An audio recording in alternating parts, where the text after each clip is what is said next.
আল্লাহ এতগুলা দাঁতের মাঝখানে একটা জিহ্বা দিলা কেন?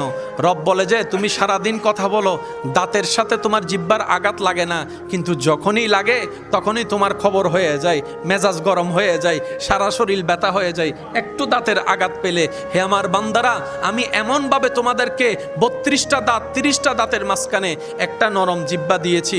কেন জানো?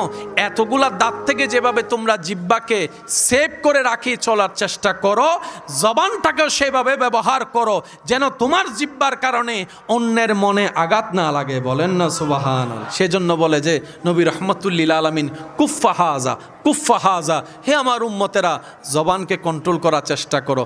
আপনি খেয়াল করে দেখবেন স্বামী স্ত্রী দ্বন্দ্বের ভিতরে জবানের কারণেই হয়, ভাই ভাইয়ের মধ্যে দ্বন্দ্ব জবানের কারণে হয়, বন্ধুত্বের সম্পর্ক নষ্ট হয় এই 1-2টা অসাবধানতার কথা বের হওয়ার কারণে, মুখের কারণে হয়। কথা বলেন ঠিক কিনা? সাজানো গোছানো সংসার ভেঙে যায় মুখ অনিয়ন্ত্রিত থাকার কারণে। মুখ যখন আনকন্ট্রোল হয়ে যায় তখন সংসারও ভেঙে যায়। মুখ যখন আনকন্ট্রোল হয়ে যায় ভালোবাসার বন্ধনও থাকে না, সেটা বিষাক্ত সম্পর্কে রূপান্তর হয়ে যায়। কথা বলেন ঠিক কিনা?